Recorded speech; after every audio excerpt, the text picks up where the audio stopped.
From humble beginnings as a small city-state, Rome grew into a vast empire encompassing Europe, North Africa, and the Middle East.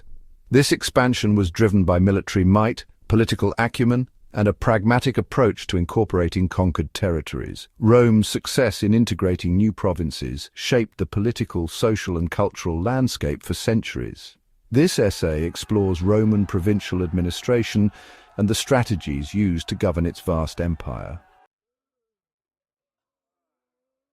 The process of incorporating a new province began on the battlefield. Roman legions subdued resisting forces after brutal campaigns.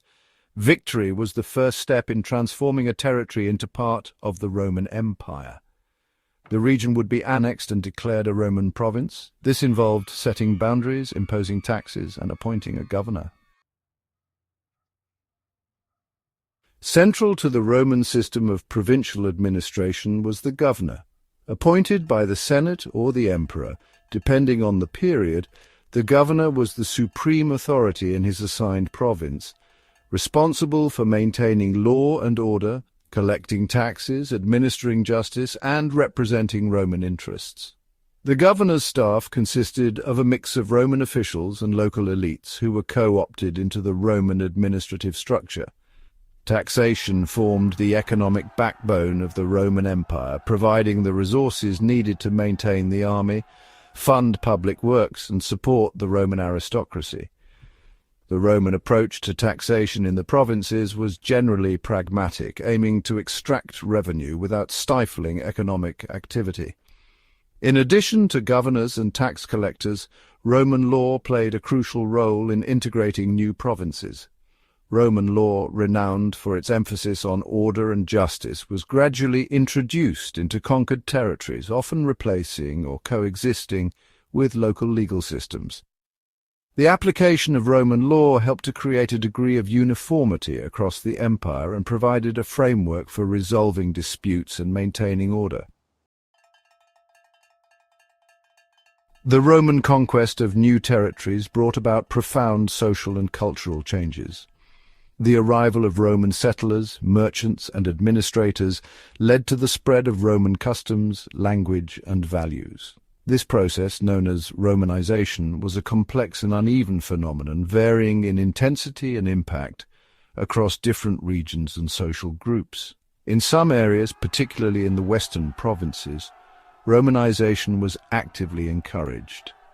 Local elites, eager to maintain their status and benefit from Roman patronage, adopted Roman customs, language, and even names. Roman-style cities, complete with temples, baths, and amphitheaters, were founded, serving as centers of Roman culture and administration. However, Roman rule was not always welcomed. Resistance to Roman authority took various forms, from passive resistance to open rebellion. Some indigenous populations clung fiercely to their traditional beliefs and ways of life, viewing Roman culture as a threat to their identity. Section 5. The military might, legions, forts, and the Pax Romana. Underpinning Roman rule in the provinces was the constant presence of the Roman military. The legions, stationed in strategic locations throughout the empire, served as a powerful deterrent to rebellion and a symbol of Roman dominance. Roman forts, often built on the frontiers of the empire, not only served as military outposts but also as centers of economic activity and Romanization. The Roman military played a crucial role in maintaining the Pax Romana, a period of relative peace and prosperity that lasted for over 2 centuries. This era of stability facilitated trade, encouraged economic growth, and allowed Roman culture to flourish throughout the empire. The Roman army, however, was not solely an instrument of oppression. It also played a vital role in maintaining order, suppressing banditry, and protecting trade routes. The construction of roads, bridges, and aqueducts by Roman soldiers facilitated communication, trade, and the movement of goods and people across vast distances. Section 6. Case Study Gaul, a model of Romanization. The Roman province of Gaul, encompassing present-day France and parts of Belgium, Switzerland, and Germany, offers a compelling case study of the Romanization process. Conquered by Julius Caesar in the mid-1st century BC, Gaul underwent a dramatic transformation under Roman rule. The Romans established numerous colonies and municipalities in Gaul, introduced Roman law and administration, and encouraged the adoption of Latin. Gaulish elites, eager to integrate into the Roman world, embraced Roman culture, sending their sons to be educated in Rome and adopting Roman customs and fashions. The Romanization of Gaul, however, was not without its challenges. Traditional Gaulish religious practices and social structures persisted, sometimes clashing with Roman norms. The imposition of Roman taxes and the conscription of Gauls into the Roman army also led to resentment and occasional uprisings. Section 7. The challenges of empire, corruption, revolt, and the limits of power. Managing a vast and diverse empire like Rome's was a daunting task, fraught with challenges. Corruption among Roman officials, a recurring problem throughout Roman history, undermined the effectiveness of provincial administration and fueled resentment among the local population. Governors, often more interested in personal enrichment than in serving the interests of their provinces, exploited their positions for personal gain. Revolts and uprisings posed a constant threat to Roman rule. While the Roman military was generally successful in suppressing rebellions, these uprisings, often sparked by excessive taxation, forced labor, or attempts to suppress local customs, drained imperial resources and highlighted the limits of Roman power. The sheer size of the Roman Empire also presented logistical challenges. Communication between Rome and its distant provinces was slow and unreliable, making it difficult to respond effectively to crises and maintain control. The Roman Empire, despite its outward appearance of strength and stability, was constantly grappling with internal and external pressures that threatened to tear it apart. Section 8. The legacy of Rome, a lasting impact on Europe and beyond. The Roman Empire may have crumbled centuries ago, but its legacy continues to shape the world we live in today.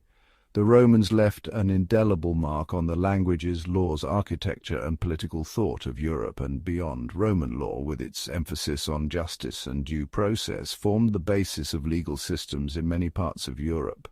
The Roman language, Latin, evolved into the Romance languages spoken today by millions of people worldwide. Roman engineering feats such as roads, aqueducts, and public baths served as models for centuries to come, influencing the development of infrastructure and urban planning. Perhaps the most enduring legacy of the Roman Empire lies in the concept of centralized government and the rule of law. The Roman Empire, for all its flaws, demonstrated the power of a well-organized state to maintain order, promote peace, and foster economic prosperity over a vast area. Section 9. Conclusion. The enduring significance of Roman provincial rule.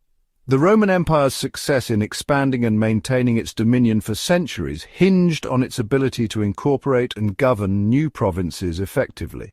This complex process involved a blend of military force, political strategy, and a pragmatic approach to administration. While Roman rule was not without its challenges, including corruption, revolts, and the inherent difficulties of managing a vast and diverse empire, its impact on the ancient world was profound and enduring. By studying the Roman experience, we gain valuable insights into the challenges and rewards of empire building, the complexities of cultural exchange, and the enduring legacy of a civilization that continues to captivate and inspire us today. The Roman Empire may be a distant memory, but its lessons on power, governance, and the human condition remain as relevant as ever.